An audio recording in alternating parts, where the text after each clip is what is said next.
రైతు సంక్షేమానికి తెలంగాణ రాష్ట్ర ప్రభుత్వం అత్యంత ప్రాధాన్యత ఇస్తోంది. రైతులకు ప్రభుత్వం ఎల్లప్పుడూ వెన్నుదన్నుగా నిలుస్తూ వారి ఆర్థిక అభివృద్ధి అవసరమైన అన్ని చర్యలు కూడా చేపడుతోంది. మారుతున్న పర్యావరణ పరిస్థితులు, వాతావరణ మార్పుల ప్రభావాలను దృష్టిలో ఉంచుకొని రైతులు ముందస్తు జాగ్రత్తలు తీసుకోవలసిన అవసరం ఉంది. ఇందులో భాగంగా పంట మార్పిడి విధానాన్ని ఈ ప్రభుత్వం ప్రోత్సహిస్తోంది. పంట మార్పిడి విధానం ద్వారా సాగు ఖర్చులను తగ్గించడంతో పాటు నేల సారాన్ని కూడా కాపాడుకోవచ్చు.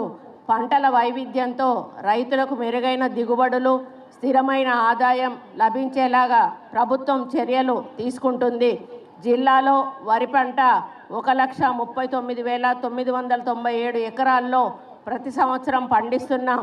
ఈ సంవత్సరం ఎల్నినో ప్రభావం వలన అతి తక్కువ వర్షపాతం నమోదు అవడం వల్ల 51,045 ఎకరాలలో వరి నాట్లు పడ్డాయి. మిగతా 90,000 ఎకరాలలో ఇప్పటి వరకు 44,745 ఎకరాలలో వరికి బదులు ఆరుతడి పంటలను, 370 ఎకరాలలో మొక్కజొన్న, 12,450 ఎకరాలలో పెసరు మరియు ఇతర ఆరుతడి పంటలను రైతులు సాగు చేస్తున్నారు. రైతు సోదరులు పై విషయాలను గమనించి ప్రత్యామ్నాయ పంటలను సాగు చేయాలని ఈ సందర్భంగా కోరుతా ఉన్నాను. రైతు బీమా పథకం కింద మరణించిన రైతు కుటుంబానికి 5 లక్షల రూపాయల ఆర్థిక సహాయం అందించడం జరుగుతుంది. ఇందులో భాగంగా ఈ ఆర్థిక సంవత్సరానికి 242 మంది రైతులకు మరణానంతరం వారి కుటుంబానికి 12.10 కోట్ల రూపాయల ఆర్థిక సహాయం అందించడం జరిగింది. కేంద్ర ప్రభుత్వం చేపట్టిన ఫార్మర్ రిజిస్ట్రీ కార్యక్రమంలో భాగంగా జిల్లాలోని రైతులందరినీ నమోదు చేయాలనేది లక్ష్యం. ఇందులో ఇప్పటి వరకు జిల్లాలో 1,65,330 మంది రైతులకు గాను సుమారుగా 1,33,120 మంది రైతులను నమోదు చేయడం జరిగింది. జిల్లాలో 20,925 ఎకరాలలో వివిధ ఉద్యానవన పంటలు సాగు చేయడం జరుగుతూ ఉంది.